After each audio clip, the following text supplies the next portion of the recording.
قصہ، آج کون سا واقعہ سننا ہے؟ جی ہاں، آج ایک ایسے عظیم مارکے، ایک ایسے عظیم واقعے کی بات کرنی ہے۔ ایک ایسی بھی جنگ اس دنیا میں ہوئی جس جنگ کو لڑنے کے لیے سپاہیوں کے ساتھ ساتھ فرشتے بھی نازل ہوئے۔ جی ہاں، اسلامی تاریخ کا ایک سنہرا باب۔ آج بات ہوگی غزوہ بدر کی۔ یہ وہ جنگ ہے جس میں اللہ تبارک و تعالیٰ کی طرف سے مسلمانوں کی مدد کے لیے 5000 فرشتے میدان جنگ میں آئے۔ یہ کب آئے، کیسے آئے، کس وجہ سے آئے، اور اس میدان میں ان کے تشریف لانے کے بعد اس جنگ کے نقشے کا کیا بنا؟ آئیے قرآن سے یہ واقعہ آپ کی طرف بڑھاتا ہوں۔ یاد رہے، اسلامک ہسٹری کا، اسلامی تاریخ کا یہ سنہرا باب ہے۔ ہم کو، ہمارے گھر والوں کو، ہمارے بچوں کو بھی ان تمام سنہرے واقعات کے بارے میں ضرور معلومات ہونی چاہیے۔ جنگ بدر کفر و اسلام کا مشہور ترین مارکہ ہے۔ 17 رمضان مبارک سن 2 ہجری میں مکہ اور مدینہ کے درمیان مقام بدر میں یہ جنگ ہوئی۔ اس لڑائی میں تعداد اور اسلحے کے لحاظ سے مسلمان بہت ہی کمتر اور پست حالی میں تھے۔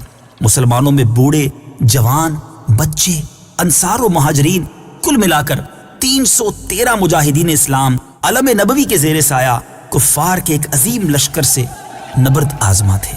سامان جنگ کی قلت کا عالم یہ تھا کہ پوری اسلامی فوج میں 6 زرہیں اور 8 تلواریں تھیں، اور کفار کا لشکر تقریباً 1000 نہایتی جنگجو اور بہادروں پر مشتمل تھا، اور ان بہادروں کے ساتھ ساتھ 100 بہترین گھوڑے، 700 اونٹ اور قسم قسم کے مہلک ہتھیار تھے۔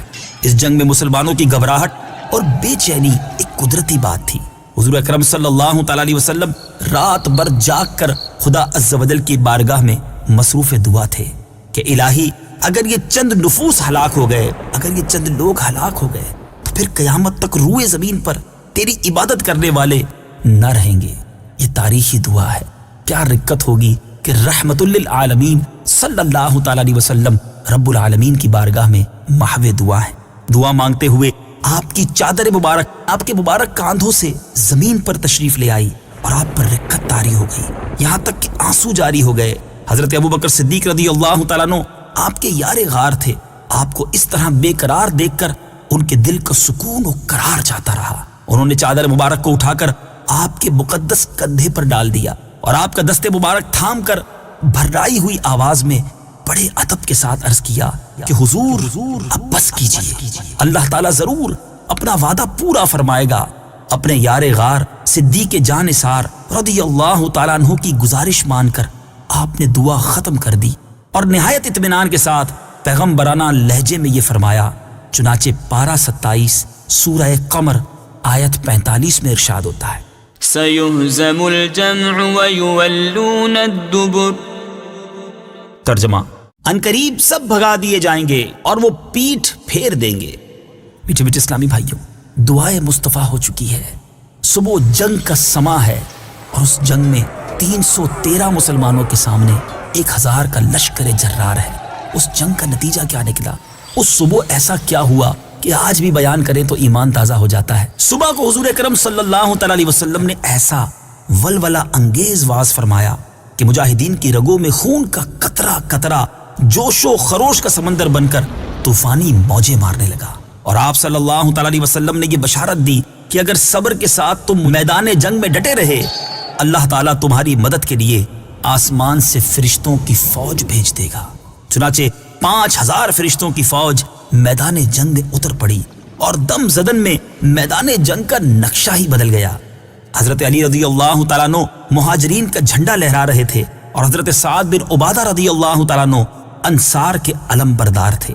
کفار کے 70 آدمی قتل ہوئے اور 70 گرفتار ہوئے، باقی اپنا سارا سامان چھوڑ کر فرار ہو گئے۔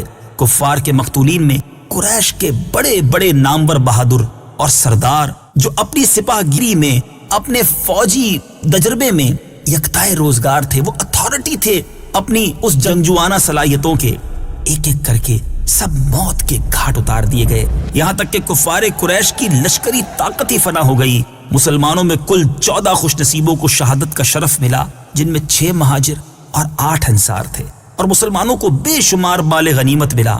اللہ تعالیٰ نے جنگ بدر اور فرشتوں کی فوج کا تذکرہ قرآن مجید میں ان لفظوں کے ساتھ فرمایا۔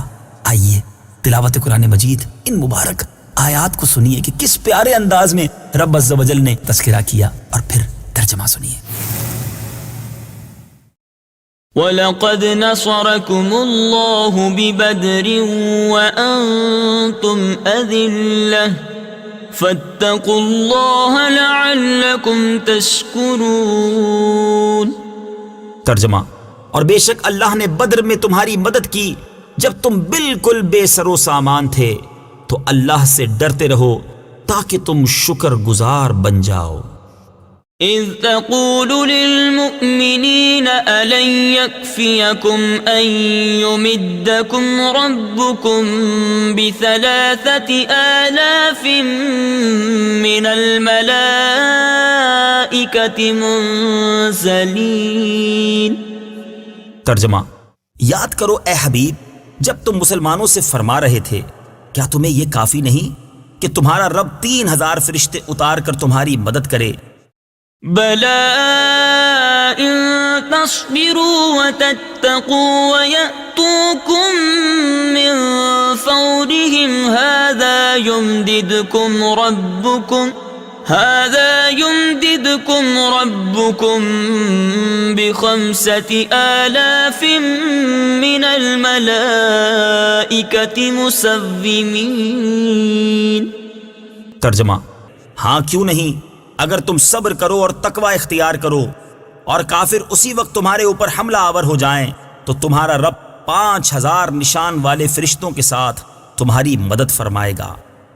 وَمَا جَعَلَهُ اللَّهُ إِلَّا بُشْرَىٰ لَكُمْ وَلِتَطْمَئِنَّ قُلُوبُكُمْ بِهِ وَمَا النَّصْرُ إِلَّا مِنْ عِندِ اللَّهِ الْعَزِيزِ الْحَكِيمِ۔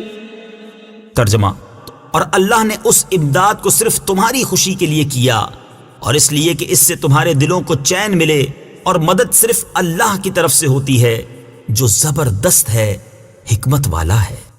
میٹھے میٹھے اسلامی بھائیوں، اس مبارک واقعے کو جب بھی سنتے ہیں، جب بھی پڑھتے ہیں، ایمان تازہ ہو جاتا ہے۔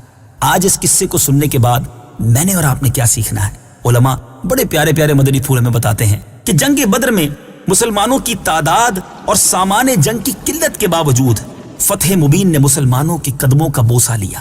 اس سے یہ سبق ملتا ہے کہ فتح کثرت تعداد اور سامان جنگ کی فراوانی پر موقوف نہیں، بلکہ فتح کا دار و مدار نصرت خداوندی پر ہے کہ وہ جب چاہتا ہے تو فرشتوں کی فوج آسمان سے میدان جنگ میں اتار کر مسلمانوں کو فتح و نصرت عطا فرما دیتا ہے، اور مسلمان قلت تعداد اور سامان جنگ نہ ہونے کے باوجود فتح مند ہو کر کفار کے لشکروں کو تہس نہس کر دیتے ہیں۔ مگر اللہ تعالیٰ نے اس کے لیے 2 شرطیں رکھی ہیں، ایک ہے صبر اور دوسرا تقوی۔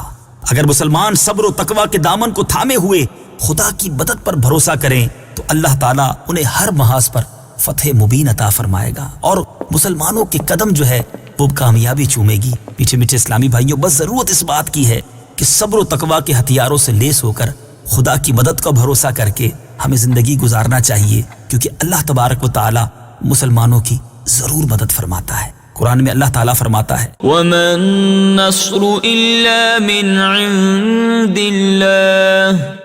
ترجمہ: اور مدد صرف اللہ کی طرف سے ہوتی ہے